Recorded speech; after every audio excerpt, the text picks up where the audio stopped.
Alhamdulillah wassalatu wassalamu ala rasulillah wa ala alihi wa sahbihi wa man walah wa ashhadu an la ilaha illallah wahdahu la syarikalah wa ashhadu anna muhammadan abduhu wa rasuluh amma ba'du. Alhamdulillah, pada kesempatan petang ini ba'dal maghrib hari Rabu malam Kamis 17 April 2024 bertepatan dengan malam ke-10 dari bulan Syawal 1445 Hijriah. Maka pada kesempatan hari ini kita menjawab masih soal jawab di bulan Syawal. Maka dipersilahkan kepada akhuna untuk membacakan soal. Assalamualaikum Ustaz Said, semoga Allah menjaga Ustaz. Amin. Ustaz, kehidupan ekonomi anak pada bulan-bulan ini terpuruk dan mengalami kebangkrutan. Mohon berikan nasihat apa yang menyebabkan kami bisa lancar kembali rezekinya. Barakallahu fiik. Bismillah. Permasalahan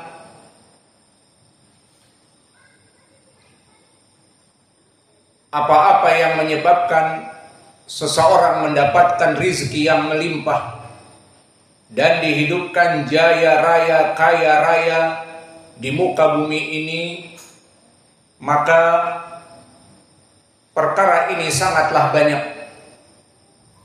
di Al-Quran dan Sunnah.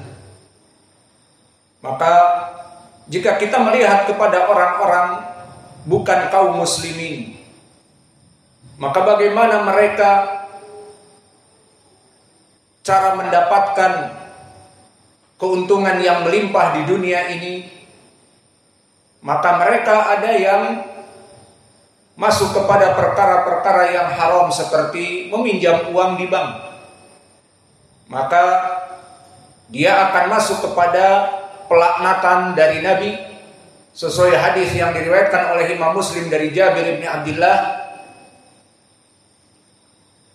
La'ana Rasulullah sallallahu alaihi wa ala alihi wasallam akilur riba wa maukilah wa syahidain wa katibain. Bahwa Nabi sallallahu alaihi wa ala alihi wasallam melaknat orang yang memberikan riba dan yang dimakani riba, dan dua penulis seperti teller, ibu-ibu yang biasa melayani para nasabah, itu teller. Itu makna di dalam hadis katibain, dua penulis, sekretaris, dan syahidain, dan dua syahid, dua saksi. Yang mana saksi di sini di zaman dulu, mana properti kamu? Saya punya tanah sebidang tanah ini, ya, saksinya mana? Kalau kamu mempunyai tanah ini, itu maksudnya. Maka semuanya di dalam hadis disebutkan masuk kepada pelaknatan. Maka orang-orang awam ingin melaksanakan jual beli bisnis, maka meminjam ke bank. Dan antum tahu, meminjam ke bank 100 juta. Dan ini bukan isapan jempol, tapi hakiki. 100 juta, nanti yang dia terima, tertulis 100, diterima 80. 20 kemana? Uang administrasi. Di antara mereka 20 juta, bukan main-main. Terima 80, senang untuk modal demikian dan demikian. Kemudian diangsur beberapa tahun, yang totalnya nanti jumlahnya 160 juta. Kesimpulannya, meminjam ke bank 100 juta, menerima hanya 80 juta, dibayar tiap bulan diangsur dengan ribanya, totalnya 160 juta. Maka ini perbuatan yang diharamkan di dalam Islam. Dan apa makna dari riba di sini? Riba adalah memberikan pinjaman untuk gorodin, untuk tujuan dia mendapatkan lebih. Dan ini yang diinginkan oleh para nasabah atau oleh para bankir kepada para nasabahnya. Seakan-akan mereka menjadi hero, pahlawan. Apa yang bisa dibantu? Ingin meminjam uang, oh silahkan. Di tempat kami mudah cair dan sebagainya. Ya seperti tadi, 100 juta uang administrasi dipotong 20 juta dan dia harus membayar 160 juta secara total. Jadi 2 kali lipatnya. Itu kalau lancar. Kalau tidak lancar, mana mobilnya disita, mana surat-surat tanah disita. Alhamdulillah istrinya belum ada cerita disita. Iya. Maka itulah orang-orang awam yang ingin dia berbuat bisnis dan terpuruk dari kemiskinannya, maka mengambil perkara yang haram.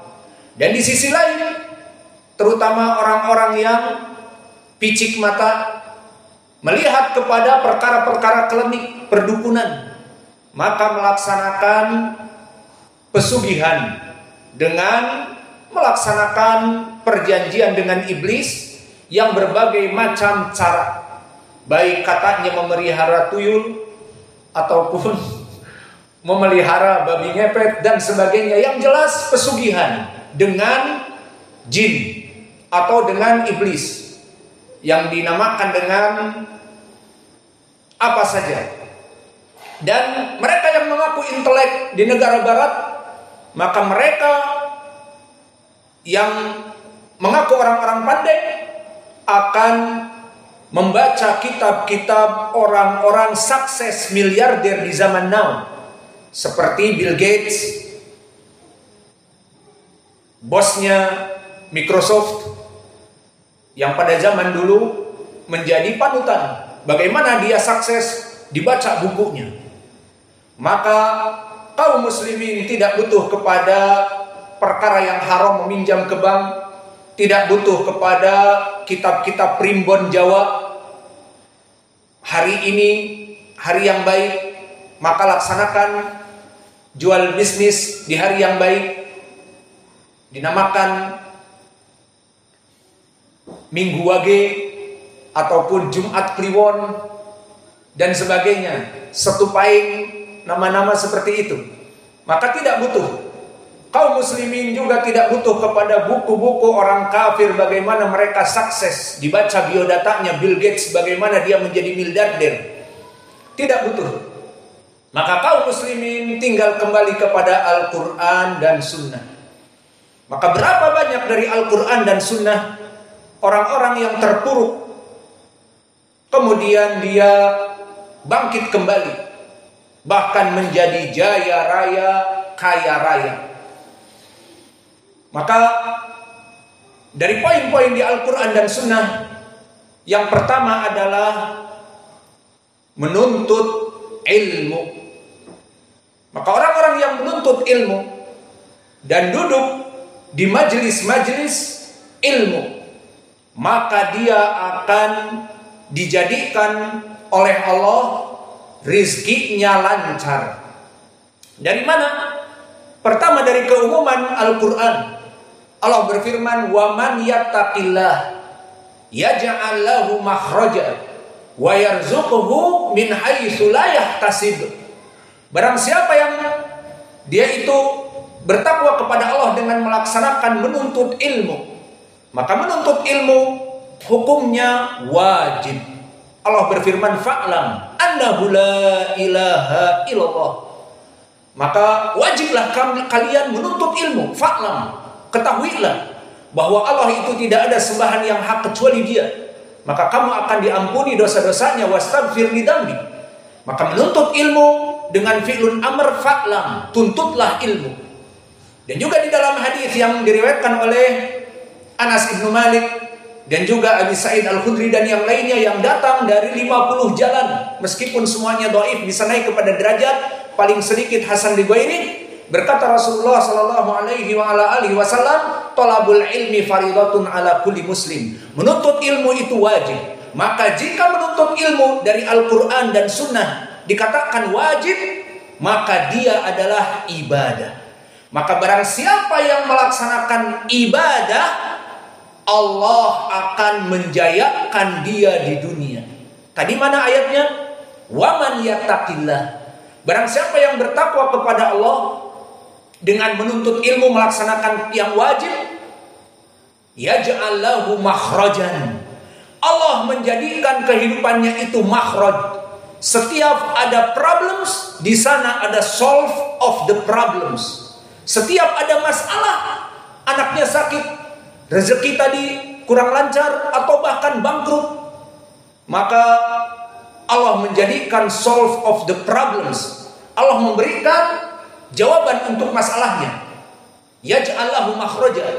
Dan apa? Wa yarzuquhu min haitsu la yahtasib. Dan memberikan rizki dari apa-apa yang dia tidak pernah duga-duga. Maka orang yang menuntut ilmu, dia dalam keadaan ibadah kepada Allah dan dilancarkan rizkinya sesuai keumuman ayat ini. Semua masalah-masalahnya diangkat oleh Allah dan diberikan rizki yang melimpah. Maka tuntutlah ilmu. Dan yang kedua pendalilannya hadis dari Abi Hurairah yang diriwayatkan oleh Imam Muslim, majtama'a qaumun fi baitin min buyutillah illa nazalat alaihimur rahmah illa nazalat alaihimus sakinah wa ghasyiyatuhumur rahmah wa dzakarahumullah fi man indah wa hafathumul malaikah. Maka poinnya di sini disebutkan barang siapa yang berkumpul di masjid-masjid Allah untuk menuntut ilmu, maka mempunyai 4 keutamaan. Pertama, para malaikat berkumpul bersamanya melindungi, di mana mereka akan menaruh sayap-sayap mereka untuk melindungi para penuntut ilmu. Juga selain itu, nazalat alaihimus sakinah. Allah akan menenangkan hati-hati mereka. Wa ghasyiyatuhumur rahmah, dan ini bisa dijadikan pendalilan, dan Allah meliputi rahmatnya. Maka yang terpuruk bisnisnya, bangkrut, mau makan apa anak dan istrinya, ghasyiyatuhumur rahmah. Allah berikan rahmat yang penuh di majelis ilmu, karena menyebut Al-Quran dan Sunnah di majelis itu, seperti kita sekarang. Maka Allah memberikan rahmatnya. Allah akan memberikan rahmatnya, kasih sayangnya. Orang ini kasihan, keluarganya tidak makan dan minum, bangkrut, maka akan menjadi sebab. Mungkin sebelahnya ada orang kaya yang membutuhkan pekerjaan untuk menjaga tokonya atau dan sebagainya, untuk mengajar anak-anaknya privat dari Al-Quran dan seterusnya, maka banyak penyebab. Alhasil, ini pendalilan dari permasalahan yang pertama, menuntut ilmu. Maka mana poin pendalilannya tadi? Ghasyiyatuhumur rahmah. Allah meliputi rahmatnya, sehingga dia yang merasa kelaparan, kehausan, keluarganya tidak makan, ataupun bahkan dikejar-kejar debit kolektor karena banyak utang, maka akan diberikan kemudahan. Maka pertama adalah menuntut ilmu. Dan juga penyebab yang keberapa sekarang? Yang kedua adalah membantu dari dakwah Allah Jalla wa'ala. Maka membantu dakwah jangan dipikir mesti uang, tidak. Karena di sini masalahnya dia bangkrut. Bagaimana saya akan membantu dakwah? Membelikan token listrik, ataupun membelikan beras, ataupun untuk biaya operasional dakwah, ataupun membantu untuk pembangunan demikian dan demikian. Jangan dipikir membantu dakwah itu dengan uang saja. Maka di sana ada dengan membantu ide-ide pemikiran, membantu dengan pengajaran, memberikan ilmu yang dia mampu, mengajari Al-Quran, mengajari Sunnah, dan dia mempunyai ide-ide bagaimana mendidik dari santri-santri yang baik. Berikan ide-ide tersebut. Dan mempunyai tenaga, dia memberikan bantuan goro, butuh membangun masjid, nisa, bantu, butuh membuat sarana-sarana dakwah, dibantu dengan tenaga. Maka yang kedua ini menjadi penyebab jaya raya, kaya raya. Mana dalilnya? In tansurullah yansurkum wa yutsabbit aqdamakum. In tansurullah, in syartiyah, maknanya barang siapa yang menolong agama Allah, menolong dakwah, menolong sarana untuk berdakwah, mengajar, memberikan uang jika ada. Namun di sini poinnya dia miskin. Ya sudah, dia membantu dakwah. Ada di sekitarnya dakwah butuh pengajar, dia mengajar dengan ikhlas, tidak mesti disyaratkan butuh uang dan sebagainya. Ikhlas mengajar karena Allah.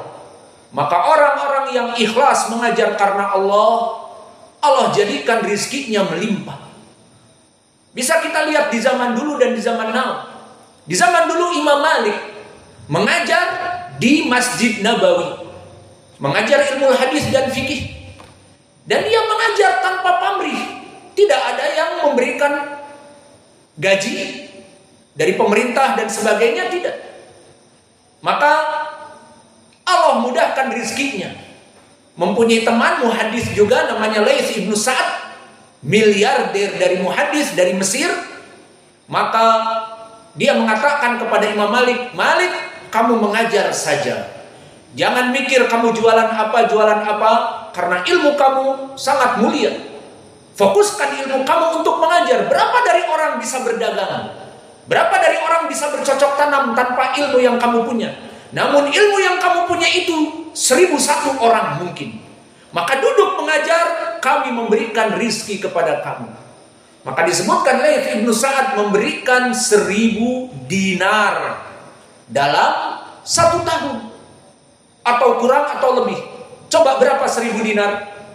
1 dinar sekarang adalah 4, sekian, 4,5 kita anggap gram. Berapa emas sekarang 4,5? 1 gram sekarang 1 juta. 4,5 juta. 4 gram 1 dinar. Kali 1000 dinar. 1 dinar 4,5 juta. Kali 1000 berapa? 4 miliar, 5. Itu yang didapati Imam Malik dan dia duduk mengajar. Dapat 4 miliar, lebih besar dari gajinya Roja yang tampil di televisi-televisi. Maka setahun mereka mendapatkan 1 miliar. Ini 4 miliar, 5. Dan kita di sini alhamdulillah, kita di YouTube tidak ada dapat 1 miliar dan sebagainya, mengajar tiap hari alhamdulillah. Al-Muhim, ini contoh bagaimana Imam Malik dulu dalam 1 tahun mendapat 4,5 miliar. Maka disebutkan di dalam tarikh, murid-muridnya masuk ke rumah Imam Malik, Masya Allah, dari firas, dari kamar, semua mewah. Dari Allah, Allah ingin mengangkat derajatnya di dunia. Maka ini yang diinginkan di dalam masalah membantu dakwah, di mana dia mengajar dengan ikhlas. Dan begitu pun di zaman now yang kita dapati, kita lihat Syekh kami Mukbil. Dari sejarahnya dan kami melihat sendiri, Syekh Mukbil seperti kita di sini, dia mempunyai pondok. Kemudian dia gratiskan muridnya belajar. Dari mana? Ya makan bersama. Akhirnya mulai orang membantu dakwah. Nih untuk ngasih makan santri sama kamu. Sekalian kamu makan dari uang santri. Ya sudah, makan bersama. Akhirnya orang memberikan ini, bahkan Presiden Yaman sendiri memberikan mobil mewah yang di Indonesia tidak ada. Adanya langsung dari Jepang. Apa? Land Cruiser. Yang harganya 3,5 M pada saat itu. Kita buka juga di net. Harganya seperti itu, 3,5 M. Siapa yang beri? Presiden Yaman. Bukan sembarangan. Misalnya kepala kabupaten, wali kota, ataupun gubernur. Ini presiden sendiri yang memberikan mobil tersebut. Kenapa? Karena ikhlasnya. Dan tadi Allah berfirman, in tansurullah yansurkum. Jika kamu menolong agama Allah, maka dia membuka pondok pesantren yang gratisan dan semua makan, minum, belajar, apa saja. Pokoknya belajar, datang belajar. Maka Allah berkahi. Muridnya, saya dulu waktu di sana masih 3.000-an. 3.000 makan minum dari mana? Selain itu, kayak kami dulu, orang yang menikah diberikan uang 3.000 rial Yaman yang pada saat itu sekitar 30 dolar. Dan sekarang kalau dolar itu 100 dolar, 1.500.000, nah, dibagi sepertiganya, 30%. Jadi 500. Nah, terbayang Kita diberi uang 500 ribu bagi yang menikah, dikasih rumah, kemudian dikasih beras, minyak, bla bla bla. Semua murid-muridnya seperti itu. Jadi yang jomblo pada pengen menikah karena dapat keutamaan itu, dan dulu kami di sana seperti itu. Wah, ini kita bujangan lapar. Karena kita memang alhamdulillah gak minta-minta ke orang tua. Semua orang tahu di zaman dulu kita ini orang termiskin dari santri Yaman. Karena tidak mau minta dan memang tidak butuh. Makan minum sudah ada, biar fokus. Al-muhim, menikah malah diberikan gambarannya di Indonesia 500 ribu, kasih minyak, beras, sebulan itu lebih. Masuk bulan yang lain lagi, tambah lagi. Maka jaya raya, kaya raya. Itulah gambarannya Syekh kami Mukbil. Padahal dia tempatnya, kita Darmas Raya ini masuk ke kebun sawit atau ke kebun karet, alhamdulillah bagus sekali. Di sana jalannya berbatu tebing. Kalau ngantuk sedikit bisa ke jurang. Ada yang cadas jalannya itu, gunung. Dan dari zaman saya di sana 97 sampai this time 2024 tidak ada listrik. Tidak ada satu tonggak listrik pun. Sampai sekarang nggak ada listrik. Kebayang, jauh kita di sini di Blok B sangat baik dibanding di sana. Namun Allah jadikan hati-hati manusia dari Amerika, dari Eropa, dari Asia seperti kita, Malaysia, Indonesia, dan kemarin-kemarin ada yang dari Cina, dari Jepang ke sana menuntut ilmu. Maka ini semua karena apa? Karena tadi keikhlasan membantu dakwah. Dia tidak ada pamrih. Maka Syekh kami Mukbil mengajari kami seperti sekarang kita kemarin hari Id pun tidak libur. Alhamdulillah malamnya kita belajar, dan sekarang hari-hari libur pun kita mengajar karena didikan beliau. Maka beliau di hari Id salat Id jadi imam dan khatib. Hari duhurnya setelah kita salat duhur langsung mengajar tafsir Ibnu Katsir atau kitabnya dia Jami'us Shahih. Hari Id, iya. Maka akhirnya dia mengatakan, Iduna darsuna. Hari Id kami adalah belajarnya kami. Karena kita penuntut ilmu. Nafas kita ini bagaikan ikan di dalam air. Maka ikan penuntut ilmu itu jika dijauhkan dari air, yakni ilmu, akan mati. Maka ilmu itu bagaikan udara. Maka Syekh kami Mukbil mengatakan, Iduna darsuna. Hari Id kebahagiaan kami adalah justru dengan belajarnya Al-Quran dan Sunnah. Itulah hari Id bagi kami. Maka ini dari contoh. Maka yang kedua tadi apa? Membantu dakwah.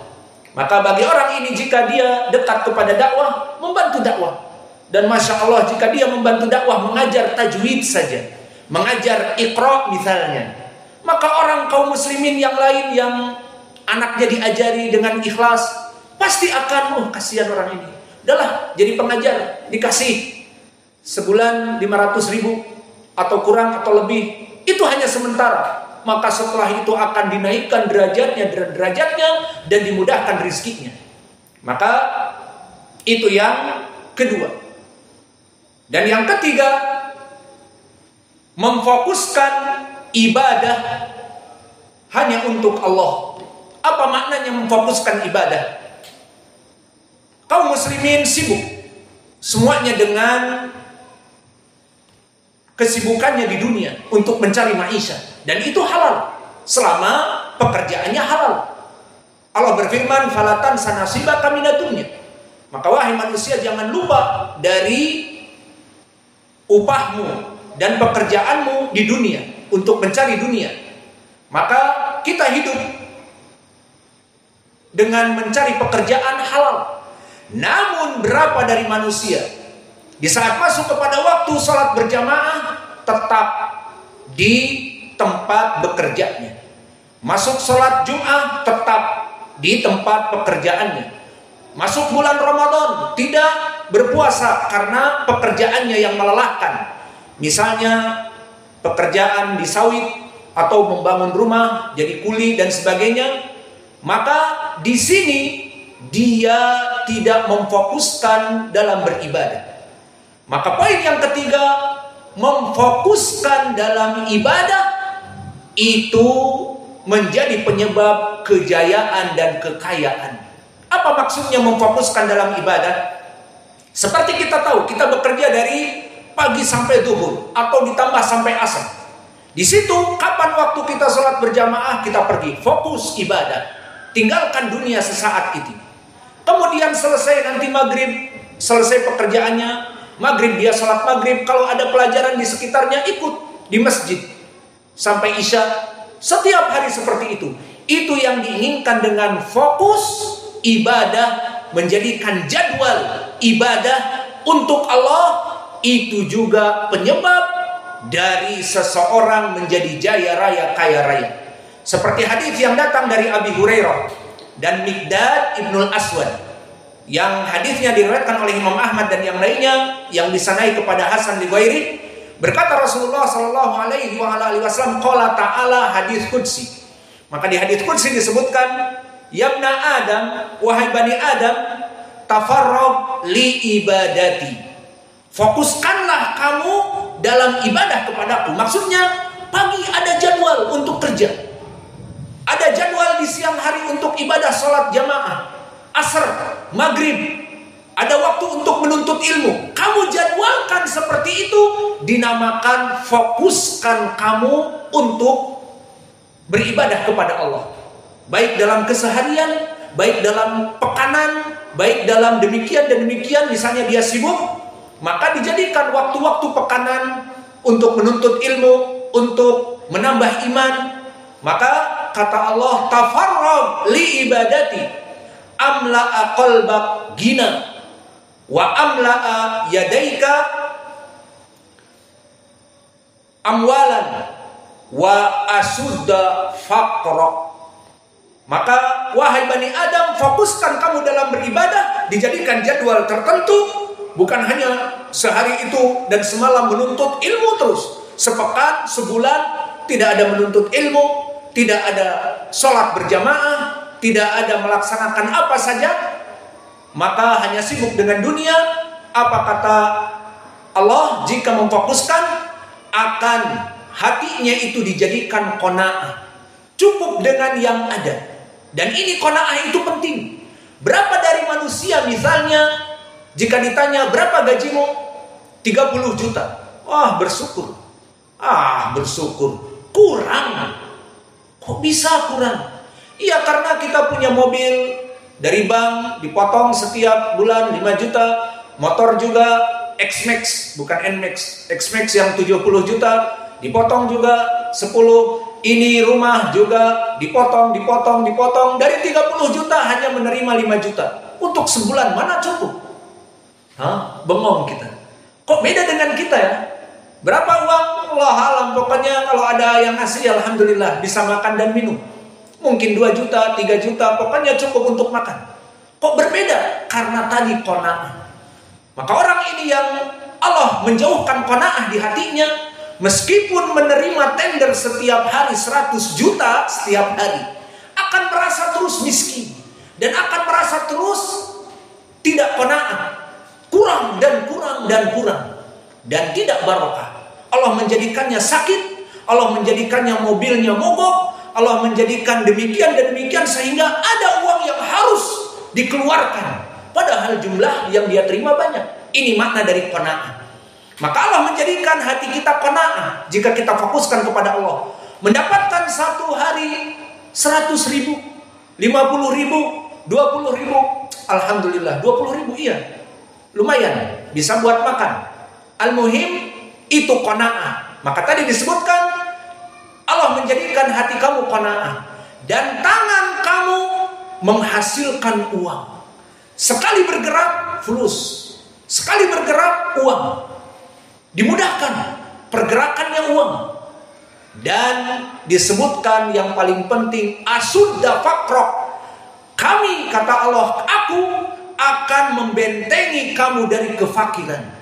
Jadi kefakiran itu, barakallahu fikum, dia bagaikan sesuatu yang datang kepada seluruh manusia. Datang dari berbagai segi, kefakiran. Namun orang ini dilindungi oleh Allah. Dikarenakan fokus tadi ibadah, kefakiran tidak masuk kepada kehidupannya. Maka kalau kalian mengetahui bagaimana perkara-perkara seperti ini, yang namanya kefakiran itu datang bertubi-tubi dari berbagai arah. Namun kenapa kita alhamdulillah masih bisa makan dan minum, dan alhamdulillah tidak fakir? Dari Allah. Padahal kefakiran bertubi-tubi ingin masuk ke kehidupan kita. Maka ini poinnya. Dan kebalikannya, wa yabna Adam, maka wahai Bani Adam, janganlah engkau lupa dengan diriku dan tidak memfokuskan dalam ibadah. Sibuk kesehariannya hanya mencari uang, siang dan malam pikirannya hanya uang, tidak sholat berjamaah, tidak menuntut ilmu, tidak melaksanakan ibadah-ibadah, pokoknya duit, pokoknya belanja dan berdagang. Maka apa kata Allah? Disebutkan Allah menjadikan qalbuhu syuglan, tidak qanaah, maka selalu berkurang. Dan tangannya terus bekerja namun uangnya sedikit. Perguliran dia bekerja 12 jam, uangnya sedikit. Kerja. Bahkan overtime, malam ditambah lagi kerja. Uangnya sedikit. Hatinya terus merasa kurang dan pemasukan sedikit. Walam asudda faqra. Dan kata Allah, dan aku tidak melindungi kamu dari kefakiran yang datang bertubi-tubi kepada kehidupan kamu. Maka kefakiran itu ya ibadah Allah datang kepada seluruh manusia dari berbagai segi. Dari makanan, dari sakit, dari anak-anaknya, dari kendaraan-kendaraannya, dari rumahnya, dari bencana alam, berbagai segi. Dari bisnisnya dia. Bisa jadi bisnisnya bangkrut seperti tadi. Itu karena apa? Dia tidak dibendung oleh Allah. Maka di sini Allah menjanjikan barang siapa yang memfokuskan ibadah, dibendung kefakiran itu tidak masuk kepada kehidupannya. Dan hatinya dijadikan qanaah dan tangannya mudah mendapatkan uang.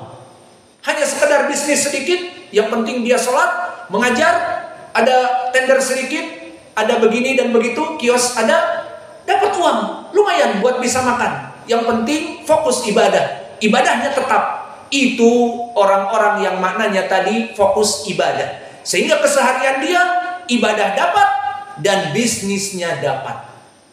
Maka ini yang keberapa? Ketiga.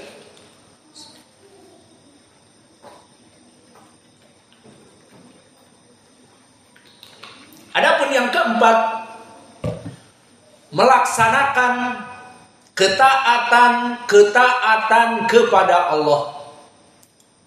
Apa maknanya melaksanakan melaksanakan ketaatan kepada Allah dan menjauhi dari larangan Allah? Ini perkara yang keempat. Maka bagaimana gambarannya? Dia taat kepada seluruh perintah Allah dan menjauhi seluruh dari yang diharamkan oleh Allah. Maka ini pun penyebab dari orang itu dijayakan. Dan pendalilannya banyak di dalam ayat Al-Quran. Seperti Allah berfirman di dalam surat Al-A'raf, walau anna ahlal qura amanu wattaqau. Maka jika seandainya penduduk suatu negeri itu amanu wattaqau, mereka beriman dan bertakwa kepada Allah, mentaati perintah-perintah Allah dan menjauhi larangannya, lafatahna alaihim barakatim minas sama'i wal ard, maka pasti kami akan membuka barakat di langit dan di bumi. Jika dia mempunyai rizki, sumber rizki, maka Allah mudahkan baginya di langit dan di bumi. Diturunkan hujan, maka sawit-sawitnya subur dan tanpa penyakit, maka banyak mendapatkan keuntungan. Dan juga di bumi pekerjaan dia sukses, jual beli dia sukses. Karena apa tadi? Yang keempat, mentaati perintah Allah dan menjauhi larangan. Dan begitu pun di dalam ayat Al-Quran, walau annahum aqamut taurata wal injila wa ma unzila ilaihim min rabbihim la aqalu min fawqihim wa min tahti arjulihim. Maka jika mereka orang-orang terdahulu, orang Yahud mempraktekkan kitab Tauratnya, dan orang-orang Nasara mempraktekkan Injil-Injilnya, dan kaum muslimin mempraktekkan kehidupan seperti Al-Quran, mentaati perintah Allah dan menjauhi larangannya, apa kata Allah Jalla wa'ala? La akalu min fawqihim wa min tahti arjulihim. Maka kami akan memberikan rizki kepada apa yang datang dari atas mereka dari langit, dan apa yang ada di bawah kaki mereka dari bumi. Maknanya Allah akan memberikan kehidupan bagi mereka, rizki-rizki yang sangat mudah. Maka di sini apa tadi? Menjauhi larangan. Semua larangan-larangan dijauhi. Maka dia akan menjadi seperti ini. Dan sekarang yang kelima,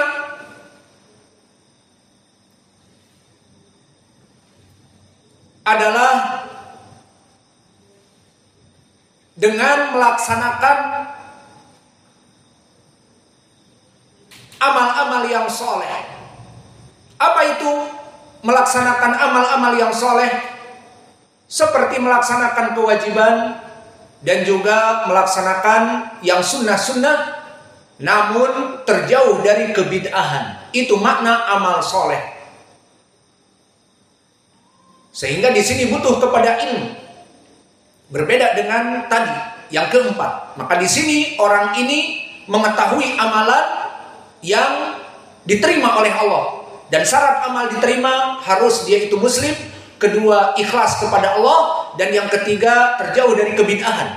Maka orang-orang yang seperti ini diberikan kehidupan yang mulia, dijaya rayakan. Seperti ucapan Allah, man amila shalihan min dzakarin aw unsa wa huwa mu'minun falanuhiyannahu hayatan thayyibah. Maka barang siapa seorang laki-laki ataupun perempuan melaksanakan amal soleh, tadi amal soleh itu beda dengan yang lain, beda dengan taat. Amal soleh dia berilmu dan beramal sehingga ibadahnya diterima, dinamakan amal soleh karena ikhlas mengikuti sunnah. Itulah maka orang-orang yang melaksanakan amal soleh disebutkan dari laki-laki ataupun perempuan dan beriman kepada Allah, falanuhiyannahu, maka pasti kami akan menghidupkan dia di dunia ini hayatan thayyibatan, kehidupan yang jaya raya, kaya raya. Dan telah ditafsirkan dari ucapan salaf dari Ibnu Abbas, datang dari dua jalan.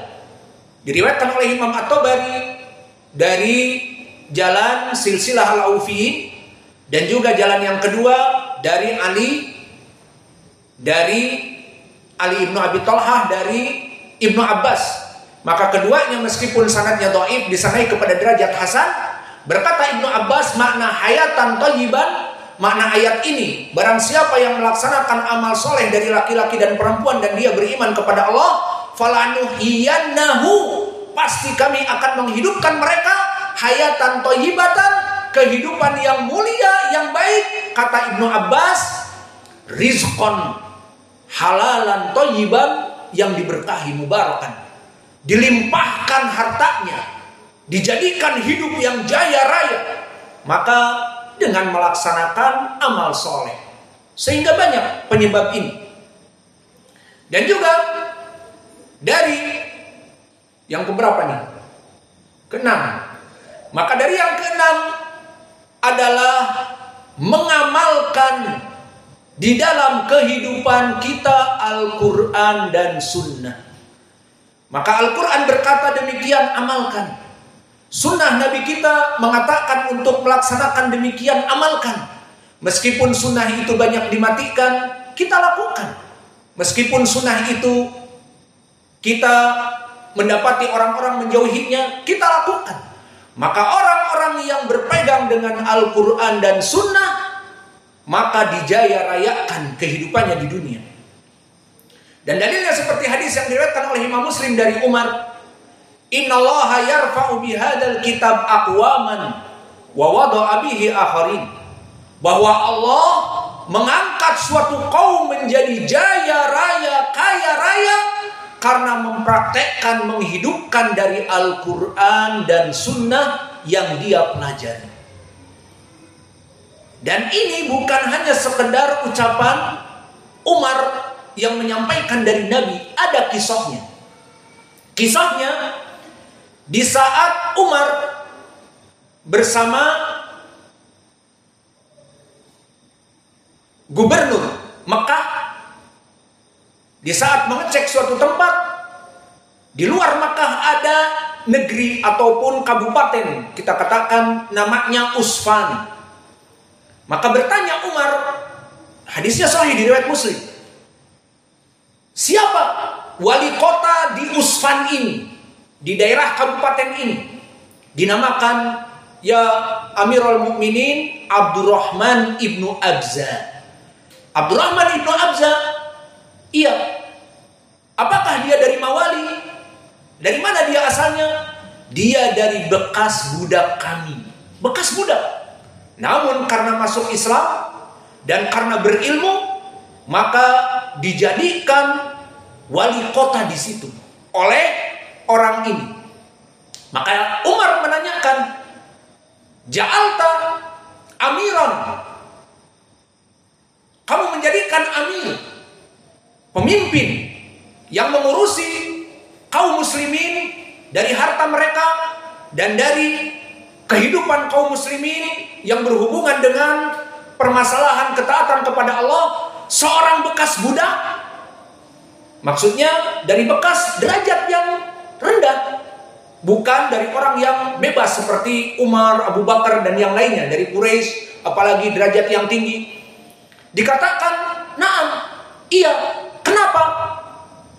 Li'annahu qari'ul Qur'an, karena dia orang yang paling baik dalam membaca Al-Quran, paling paham kepada Al-Quran, bukan hanya hafalan. Kalau di zaman dulu hafalan tidak menjadi poin, tetapi qiraahnya benar, makhrajnya benar, qiraahnya mengikuti qiraah dari Nabi dan sebagainya. Orang ini qari'ul Quran, wa a'lamun nas fil fara'id, dan mengetahui ilmu fikih, di antaranya ilmu dari faraid, ilmu dari warisan dan cabang-cabang ilmu yang lain. Maka tersentak Umar dan mengatakan hadis tadi, innallaha yarfa'u bihadzal kitab aqwaman wa wada'a bihi akharin. Maka aku mendengar Nabi, Allah mengangkat derajat seseorang yang tadinya rendah, seperti sekarang miskin, bangkrut, papa, ataupun dari kelompok yang rendahan, Allah tinggikan derajatnya menjadi wali kota, kaya raya, jaya raya, namanya baik, namanya tinggi, uangnya banyak, karena berpegang teguh dengan Al-Quran dan Sunnah. Maka mudah sekali bagi kita untuk bangkit dari keterpurukan. Maka sekarang yang keberapa? Ketujuh, berinfak, banyak memberikan harta kepada yang lain. Maka tidak mesti memberikan harta harus orang kaya. Maka orang yang pas-pasan pun berbagi itu indah. Dia mempunyai 200, dibagikan kepada saudaranya 100. Kalau dia pikir, ini 100 ini aku cukupnya untuk 2 hari, nanti hari besok makan apa? Dia meyakini Allah akan menggantinya. Itulah. Maka yang diinginkan di sini tidak mesti orang kaya. Yang diinginkan berinfak di sini semua, baik orang pas-pasan, merasakan tetangganya lebih membutuhkan, berbagi. Maka berbagi itu indah. Maka mana dalil orang-orang yang menginfakkan hartanya meski sedikit, dia dijamin rizkinya melimpah oleh Allah dari Al-Quran dan Sunnah. Seperti Allah berfirman, wa ma anfaqtum min syai'in fahuwa yukhlifuhu wa huwa khairur raziqin. Maknanya, wa ma anfaqtum min syai'in, maka dari apa-apa yang kamu nafkahkan dari perkara sesuatu, maka i'rabnya syai'in di sini nakirah, datang pada siap nafi. Maka tidaklah dari apa-apa yang kamu infakkan, maka syai'in di sini yufidul umum. Maknanya berapa saja. Dia punya 100, dibagikan 50. Dia punya 1 juta dibagikan 300. Dia punya demikian dibagikan demikian. Dia mempunyai kiriman tamr untuk dia 5 kartun, maka dibagikan. Cukup bagi dia 1 kartun. Loh, kan itu untuk 3 bulan. Nggak tahu bisa hidup atau tidak 3 bulan. Lalu 4 kartun dibagikan. Mereka lebih membutuhkan yang lain daripada kita simpan 5 kartun. Maka akhirnya rizkinya ditanggung oleh Allah. Maka di dalam ayat ini disebutkan, wa ma anfaqtum min syai'in, tidaklah seorang hamba menginfakkan. Maknanya tidak mesti kaya dan tidak mesti banyak, yang penting berbagi. Wa ma anfaqtum min syai'in, dari apa yang kamu bagikan, fahuwa yukhlifuhu, Allah akan menggantikannya. Wa huwa khairur raziqin, dan bukan hanya itu, tapi di akhir ayat, dan Allah maha pemberi rizki yang maha luas. Sekarang ayat ini maknanya, wahai Bani Adam, jika kamu berbagi meskipun sedikit dari rizki kamu, Allah menggantikannya berlipat ganda. Dan Allah sebaik-baiknya pemberi ganti. Maka jika kita memberikan berbagi uang tersebut kepada orang yang membutuhkan, dan dijanjikan oleh Allah, Allah akan menggantinya. Dan disebutkan bahwa Allah sebaik-baiknya pemberi pengganti. Maka kita yakini Allah akan memberikan lipat-lipat dari yang digantikan. Dan itu perkara yang selalu dalam kehidupan manusia. Berapa dari manusia yang pas-pasan, namun dia berbagi, maka tidaklah setelah 2 hari, 3 hari, uangnya dia menjelang habis, Allah gantikan berjuta-juta kembali ke rekeningnya, berjuta-juta kembali ke rekeningnya. Seperti itu kehidupan orang-orang yang bertawakal kepada Allah. Maka Allah maha mengetahui. Dia berbagi, justru karena dengan dibagikannya itu malah saldonya semakin naik dan rekeningnya semakin bertambah. Dan begitu pun di dalam hadis yang diriwayatkan oleh Imam Muslim dari Abi Hurairah, dari hadis qudsi juga, berkata Allah Jalla wa Ala, ya ibna Adam anfiq unfiq alaik, wahai Bani Adam, nafkahkanlah, maknanya berbagilah, meskipun sedikit berbagi. Unfiq alaik, aku akan menjadi sumber pemberi rezeki kamu. Sekarang lihat di sini, seseorang yang mempunyai uang pas-pasan melihat saudaranya lebih membutuhkan, dibagi. Kemudian disebutkan unfiq alaik, anfiq unfiq alaik, kamu nafkahkan kepada tetanggamu, kepada orang yang membutuhkan, kepada santri dan yang lainnya. Unfiq alaik, Allah berjanji, aku yang menafkahkan kepada kamu. Maka jika seorang manusia, orang kaya, mengatakan kepada kita, hei fulan, kamu punya uang berapa? 500.000 nih di saku. Itu tetangga kita kasihan miskin, ayo infakkan.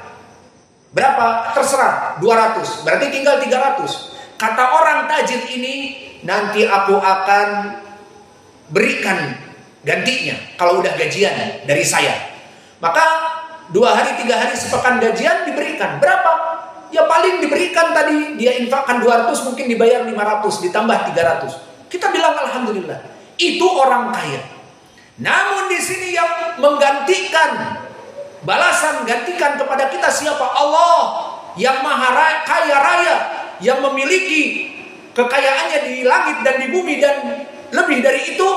Dia mengatakan, wahai Bani Adam, bagikan rizki yang aku berikan kepada kamu itu dengan dibagikan kepada saudaramu. Aku, kata Allah, yang akan menjadi pemberi nafkah bagi kamu. Maka Allah yang maha kaya raya, Allah berfirman, huwa razzaq dzul quwwatil matin, Allah itu maha pemberi rezeki dan rezekinya itu maha luas. Jika Allah menjanjikan kepada kita, aku yang akan menjadi penginfak rezeki kepada kamu, cukup kafa. Tidak butuh kepada tajir, tidak butuh kepada miliarder, karena mereka manusia. Bisa jadi miliarder yang kita menjadikan dia itu sumber rezeki, kita meminta kepadanya, bisa jadi bangkrut, bisa jadi besok kena stroke, bisa jadi besok meninggal, maka selesai. Namun Allah Al-Hayyu Al-Qayyum, Dan huwa razzaq dzul quwwatil matin. Dia maha hidup tidak pernah mati dan rizkinya terus melimpah. Maka kita mempunyai di belakang sandaran kepada Allah. Jadi bagaimana? Kita punya rizki, infakkan. Besok makan apa? Allah telah menjanjikan, ya ibna Adam, unfik alaih. Wahai bani Adam, infakkanlah yang ada. Aku berjanji akan menginfakkan kepadamu. Maka inilah keindahan dari berbagi. Dan ini penyebab dari kejayaan di dunia. Dan begitu pun seperti hadis masih dalam poin yang keberapa? Ketujuh. Masih dalam poin ini juga hadis yang muttafaqun alaih dari Abi Hurairah. Inna Allaha yunzilu malakan fi kulli subh wal masa. Allah setiap pagi hari dan setiap petang menurunkan 2 malaikat. Apa fungsinya? Mendoakan. Mendoakan untuk siapa? Untuk orang yang berinfak agar dijaya rayakan. Dan mendoakan orang yang bakhil, pelit, kedekut agar dibangkrutkan usahanya. Maka di dalam hadis disebutkan setiap pagi dan petang Allah mengutus 2 malaikat. Fungsinya untuk berdoa. Maka dia jika melihat malaikat ini yang menginfakkan harta di pagi hari, dia akan berdoa, ya Rabb, Allahumma i'ti munfiqan khalafan. Wahai Allah, orang ini bersedekah, maka ya Allah lipat gandakan balasannya, rizkinya untuk orang ini. Berdoa kepada Allah, maka Allah memberikan. Dan 1 malaikat lagi melihat kepada kaum muslimin yang lain, maka orang ini tahu tetangganya membutuhkan dan bahkan tetangganya yang penuh wajah malu. Tuk, assalamualaikum, maaf Pak, keluar sebentar ya. Bisikin, minjem 100 biar gak kedengar sama yang lain. Pak, minjem 100. Dia punya uang di banknya puluhan juta. Aduh, bla bla bla, pelit, kedekut. Apa malaikat mendoakan? Dan dia maha tahu. Allah, doa malaikat, Allahumma i'ti mumsikan talafan. Wahai Allah, orang ini pelit, kedekut. Udah dibisiki, pinjam 100. Udah takut dia itu dari orang lain mendengar. Dan wajahnya ini malu, gak pernah pinjam kepada orang. Udah gedor pintu karena istrinya membutuhkan, di rumah gak ada beras sama sekali. Dan kita pernah merasakan seperti itu. Maka orang ini pelit, kedekut. Akhirnya didoakan oleh malaikat dan diijabahi oleh Allah. Maka wahai Allah, jadikan orang ini bangkrut karena pelitnya. Maka orang yang pelit itu dijadikan kebangkrutan, itu maknanya. Maka inilah dari penyebab yang ke-7. Dan juga penyebab dari yang ke-8, agar kita menjadi orang kaya raya, sukses kehidupan kita, al-ihsan ila du'afa. Agar kita ini memperhatikan orang-orang sekitar kita yang membutuhkan. Para thalabul ilm datang untuk menuntut ilmu, lapar, tidak ada makanan lebih ataupun untuk apa, untuk ini, untuk itu, kita bantu misalnya. Atau kita mempunyai orang-orang yang kita ketahui membutuhkan, tidak makan dan minum. Maka orang-orang du'afa seperti ini, jika kita jadikan sumber mereka itu untuk nafkah, ihsan kita, untuk berbagi kepada mereka, maka menjaga orang-orang yang dhaif, orang-orang yang fakir, orang-orang yang miskin, kita bergaul dengan mereka dan kita diharapkan membantu meskipun tidak semua dan apa adanya, maka ini penyebab kekayaan. Seperti hadis yang diriwayatkan oleh Imam Al-Bukhari dari Sa'ad, yang mana Nabi Muhammad SAW bersabda, hal tunsarun wa turzaqun illa bidu'afaikum. Maka tidaklah kita ini, kata Nabi, ditolong oleh Allah dari kefakiran. Di mana Nabi dalam keadaan fakir, miskin dan papa, terutama di Makkah. Kemudian hijrah ke Madinah, tidak punya apa-apa.